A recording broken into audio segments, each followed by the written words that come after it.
एक paper leak हुआ था, उसके बाद बहुत गुस्सा देखने को मिला ओवरऑल इंडिया में। कुछ जो लोग जुगाड़ करके पेपर लीक करा के जो है वो उनकी जगह लेना चाहते हैं, जो मेरिट में बच्चे हैं जो है आगे आने की कोशिश करते हैं। और सिर्फ बच्चे नहीं होते, उसके पीछे एक बहुत बड़ा सिस्टम काम करता है।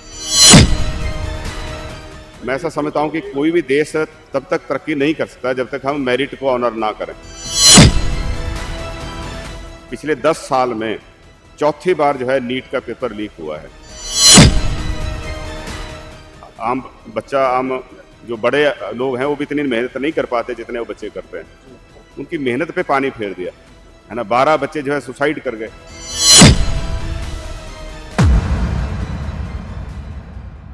एक पेपर लीक हुआ था, उसके बाद बहुत गुस्सा देखने को मिला ओवरऑल इंडिया में। नीट के बाद सरकारें कोई भी हो, मैं सभी ओवरऑल सभी राज्यों की सरकारों के और केंद्र के उस पे बात करता हूँ।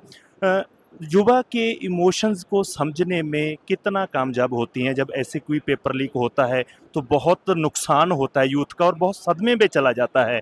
और उसके बाद केंद्रीय जो शिक्षा मंत्री हैं उनका इस्तीफा भी मांगा गया था। अब वो कितना जायज़ है, सही है या नहीं है, देना चाहिए, वो अलग बात है। इसको कैसे देखते हैं जो ऐसी घटनाएं होती हैं? देखिए, हमारे देश के ऊपर और हमारे केंद्र सरकार के ऊपर, पूरे समाज के ऊपर एक बहुत बड़ा धब्बा है कि हम जो मेरिट पे बच्चे हैं हम उनको बाईपास करके, कुछ जो लोग जुगाड़ करके पेपर लीक करा के जो है वो उनकी जगह लेना चाहते हैं, जो मेरिट में बच्चे हैं। इसका सीधा सा मतलब यही है, क्योंकि जो बच्चे compete करके आगे नहीं आ सकते वो बच्चे जो है इस तरीके के गलत मेथड अपना के जो है आगे आने की कोशिश करते हैं। और सिर्फ बच्चे नहीं होते, उसके पीछे एक बहुत बड़ा सिस्टम काम करता है। बहुत बड़ी गैंग्स हैं, इंटरस्टेट गैंग्स हैं, जो अरबों रुपए का खेल है ना। और बच्चों को जो है वो इस्तेमाल इसके लिए किया जाता है, क्योंकि बच्चे तो इनोसेंट हैं। उनके पेरेंट्स के माध्यम से उस तरह से जो है ये वर्क करता है। मैं ऐसा समझता हूँ कि कोई भी देश तब तक तरक्की नहीं कर सकता जब तक हम मेरिट को ऑनर ना करें। मेरिट को ऑनर करेंगे, जो जिस जगह के लिए सूटेबल है, जो जिस जगह के लिए पात्र है, उसको वो स्थान मिले, तभी हम देश के तौर पे आगे बढ़ेंगे। पिछले 10 साल में चौथी बार जो है नीट का पेपर लीक हुआ है। इससे बड़े शर्म की, इसके बड़ा मैं समझता हूँ कि कलंक जो है, इससे बड़ा कुछ नहीं हो सकता। और उन बच्चों के साथ हम धोखा कर रहे हैं, उन बच्चों के साथ हमने अन्याय किया है, जो बच्चे 15-15, 18-18 घंटे तक जो है स्टडी करते हैं, है ना। जो बच्चे नीट की तैयारी कर रहे हैं, अगर आप उनका डेली की रूटीन देखें तो आम आदमी जो है उस देख के हिल जाएगा उसको।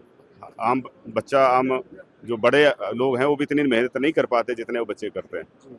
उनकी मेहनत पे पानी फेर दिया है ना। 12 बच्चे जो है सुसाइड कर गए, है ना। इससे बड़ी शर्म की क्या बात हो सकती है? तो निश्चित तौर पे ये भारत सरकार को देखने की जरूरत है और इसको फुल प्रूफ बनाने की जरूरत है कि आगे भविष्य में ऐसा कभी भी इस तरह का कोई कदम ना उठाए। शिक्षा मंत्री को इस्तीफा देना चाहिए। अब शिक्षा मंत्री, पूरी सरकार इसके लिए जिम्मेदार है। सिर्फ शिक्षा मंत्री की बात नहीं है। आप क्या कर रही है, आपके पास जो पूरा एक तंत्र है जो इस सिस्टम को सिक्योर करने में लगा होता है, चाहे पुलिस की बात है, चाहे पैरामिलिट्री फोर्सेज हैं, चाहे आपकी जो इंटेलिजेंस एजेंसीज हैं, वो क्या करती हैं। पर अफसोस पीएम साहब का या एचएम साहब का कोई इस पे कोई स्टेटमेंट नहीं आया। हाँ, प्राइम मिनिस्टर साहब का और जो हमारे होम मिनिस्टर है उनकी स्टेटमेंट अक्सर पॉलिटिकल मैटर्स पे आती है, और वो भी जिससे दूसरी पार्टियों को नुकसान होता हो। अफसोस इस बात का है कि कुर्सी पर बैठ के भी ये जो सरकारी काम है उसको करने में कम ध्यान देते हैं और राजनीतिक बयानबाजी पे उस पर ज़्यादा ध्यान देते हैं। इनका सारा ध्यान इस समय ये नीट का पेपर लीक हो या हो चुका उसको, उसे जो जो कल्प्रिट्स हैं उनको सज़ा देने पे नहीं है। इनका पूरा ध्यान है कि किस तरह से टीएमसी को तोड़ा जाए, किस तरह से आप को तोड़ा जाए, किस तरह से शिवसेना को तोड़ा जाए, किस तरह से राहुल गांधी जी को टारगेट करके उनकी इमेज खराब की जाए। उसी पे ही पूरी सरकार का ध्यान है, और ये इससे बड़ी अफसोसजनक बात, इससे बड़ी दुर्भाग्यपूर्ण बात देश के लिए और कुछ नहीं हो सकती। बहुत धन्यवाद सर।